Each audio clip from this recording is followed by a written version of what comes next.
Now, what does impersonators serve as a part of the entertainment industry, thought you might ask? Well, we let people know that other human beings can do it besides the artists, right? So that some of the things you put out there don't totally freak people out, you know what I mean? Right? Now, if you get to sounding too electronic, you're going, all right.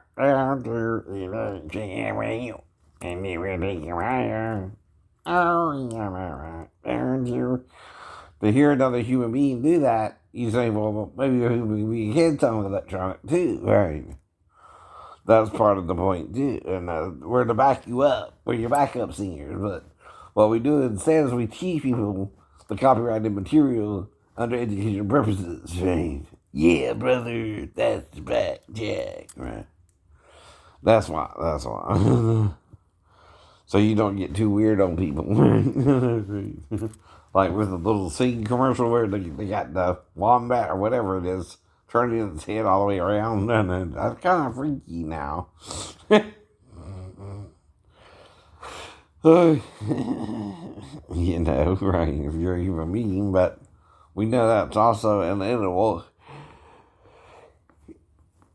that you're pretending can sing and it really can do things like that, and it's not so scary, but then you need a human being who can sing like the creature too, besides the person who's doing the character, right?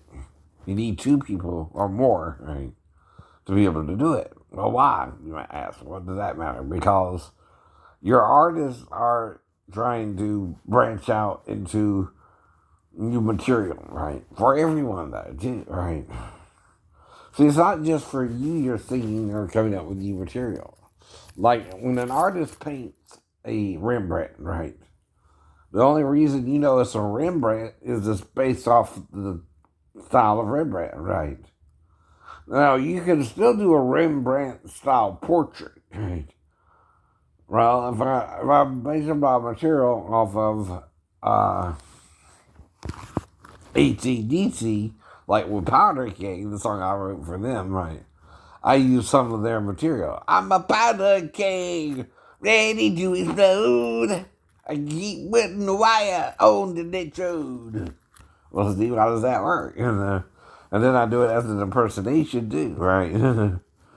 I sound like Bon Scott, or if I wanted to, Brian Johnson, right? I could do it in Brian Johnson's voice. I just didn't do it in his originally because he's not the original lead singer. Bon Scott is, right? Now, I am Powder Keg, ready to explode. Now that's Brian Johnson's voice, and you know it's Brian Johnson's voice.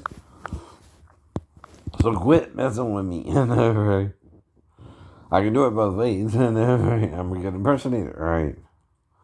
But I'm telling you, my job is as an impersonator to help the artist get out his material to not freak people out sometimes, right?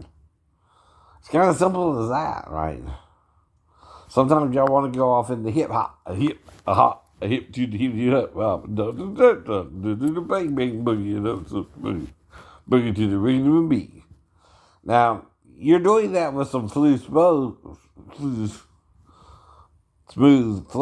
but can a white person do it, right? You want to reach your audience to where, hey, can anybody do this stuff? So you're not going to want to listen to something you can't sing back. Another problem. I want to sing the song I'm hearing on the radio because I like singing along with people. And why do you think I'm in my school's choir? I'm in my this or I'm in my that, right? That's another thing you're not thinking about. People just want to sing with this artist sometimes. I know, simple as that. And you're copyrighting it because you don't know right, if the rules apply that way or not, right? And that's the point, too. They do that. The simplicity of it is, right? You can sing or you can sing along with, right? Well, if I'm hearing it on the radio, I'm going to want to, the artist, I like their song and sing it back to them, right? I'm just singing it back to you, right? Just like we learned in school, except you have money coming into you, whereas I don't. I know. I don't make money off of my singing your song simply unless you're making it where everyone can get right. And then I'm just using like 10% of your material. I don't do the whole skit, right?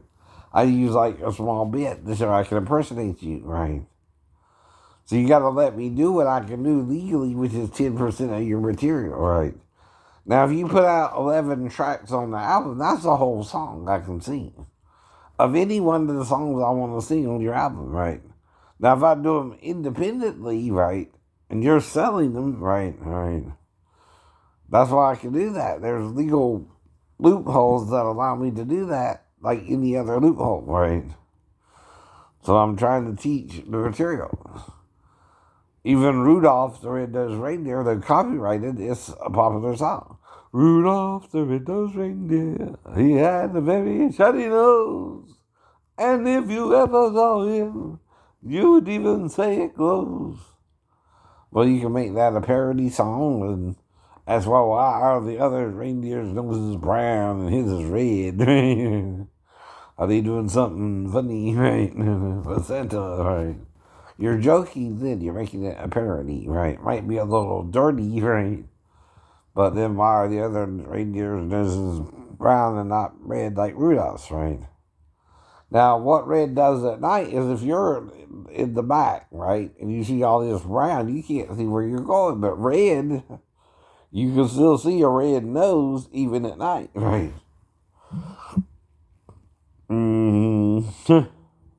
Now, you're selling the story, and it's a made-up fictional tale. Santa Claus could be a real person or not, right? It's the spirit of Santa, right? Now, another thing about being naughty is this. Unconditionally, a child on Christmas still gets a toy. Don't forget that part of the myth, right? Santa really doesn't, not give a bad child a present either. He gives the child the present unconditionally so the child can appreciate Christmas anyway, even though he's made some mistakes. Now, if Santa's a buttwad, right, and only gives it to good children, well, that isn't most children. Most children are learning as they go along, and they're going to make mistakes, right? But if you indicate it's to get you to be on your best behavior as you're learning, even if you make a few mistakes, right? Minor mistakes, you still get a present. That's more encumbrance of real human beings, too, right? There's a little something wrong with the story where, for instance, Samuel L. Jackson can't get a, present from Santa because he's on the naughty list because of his so-called bad words. Well, they're not really bad words. They're just words that are in movies a lot that really have to be explained to understand what they mean, right? Like, if you say MF, mofo, we'll say it that way, or move, mofo, yeah, really. If you say mofo, you're saying you're doing something sick you don't need to be doing, but you need to work into not doing it anymore. But we love you anyway, right? And, but there's a reason we're saying MF. You mofo, you mofo, you mofo. Well, we're trying to rhyme, but we're also trying to make it true to the actual statement, right? And when you say, get these motherfucking planes off this motherfucking plane, right? Snakes, right? The problem is the snakes aren't supposed to be on the plane either, this damn place. Right? And someone illegally put them on the plane. So you had the right to say some mofo put that mofo plane on the mofo plane. They shouldn't have done so, right? They're trying to kill everybody on the plane, and they don't care who they get. Right? Well, that's motherfucking behavior. Right? Yes, it is. Yes, it is. You're trying to kill everybody, right? You don't care who you kill. And that's beyond rational behavior, right? You're just trying to kill anybody on the plane, then, right? With the deadliest things alive, right? But again, we Christians, we talk that our words have value. But you say matters to a person too, but at the same time, if you're doing something wrong, I can identify that as something mutafukin. And you shouldn't be doing that mutafukin thing, right? Just an example, but like I said, right?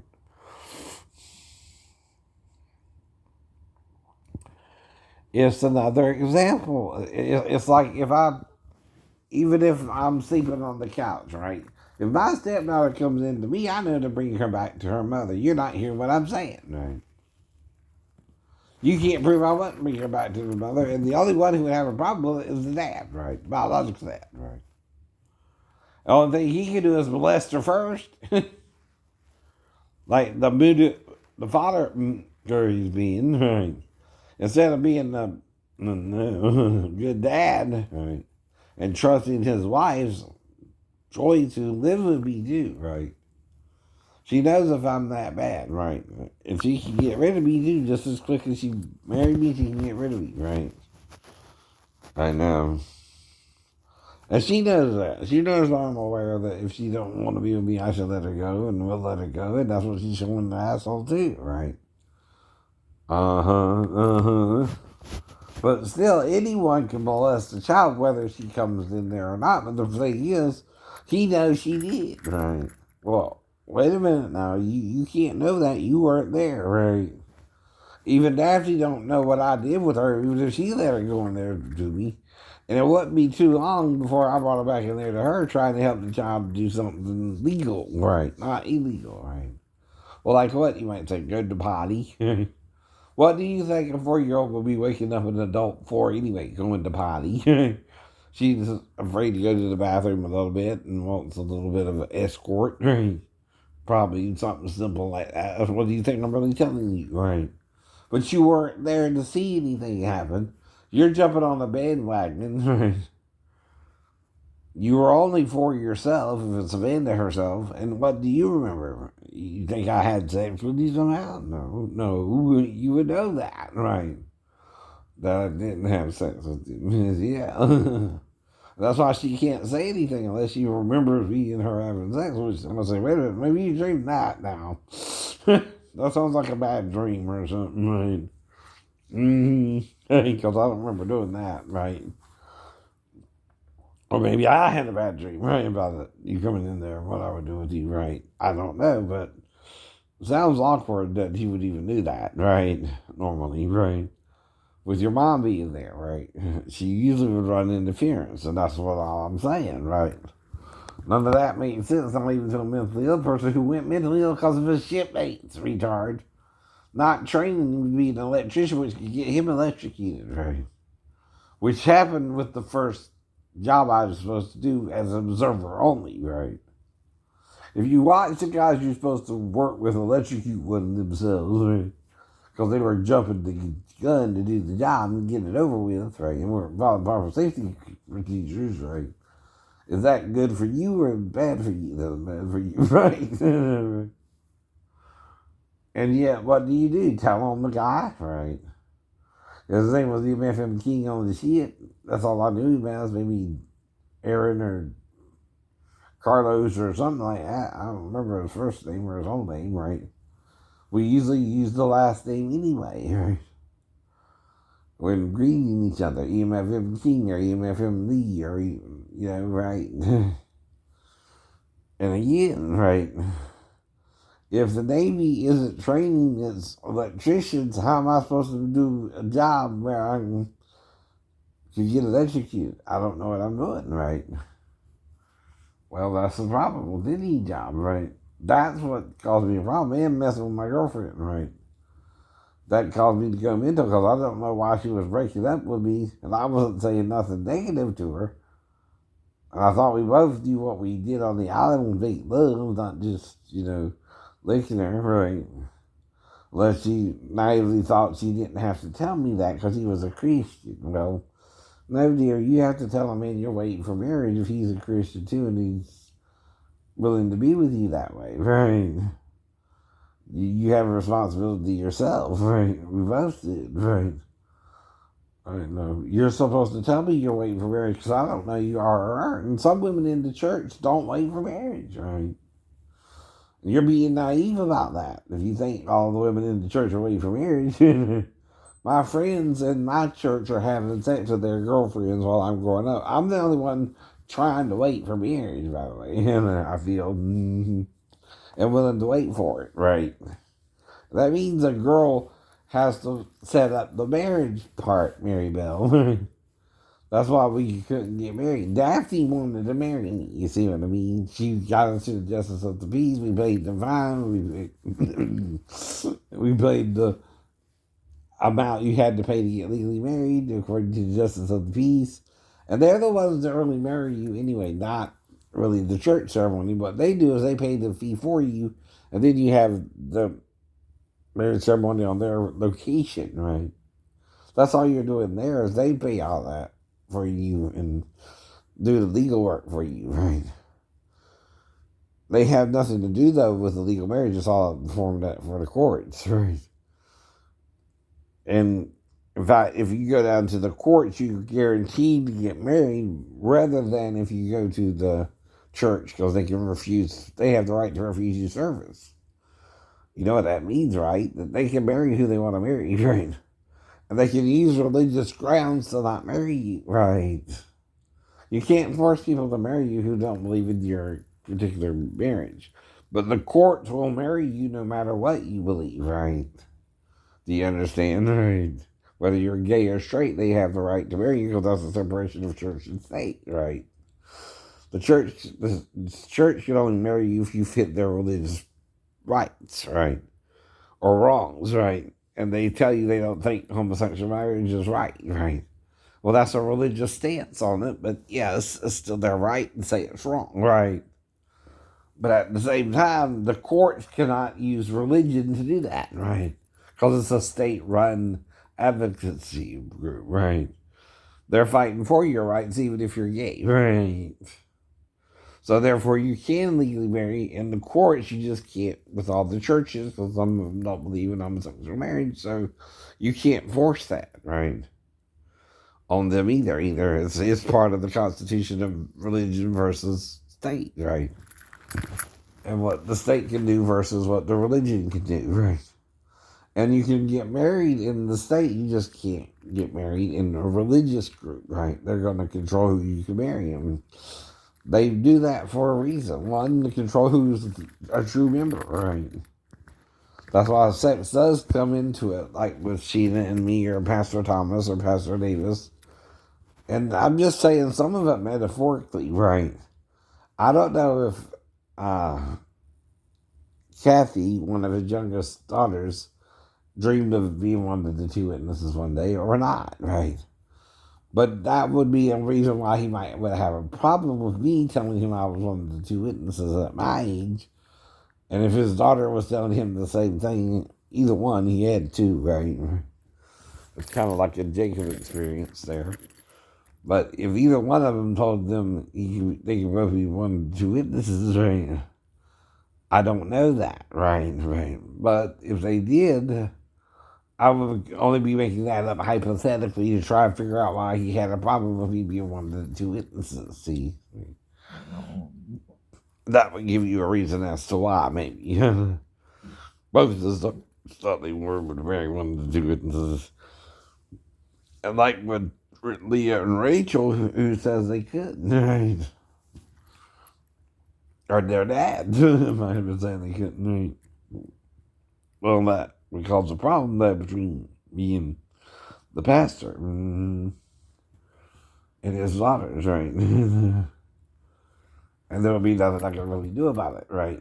Either. I couldn't really force the daughters to marry me unless we were having sex outside of the legal laws of the church ourselves, right?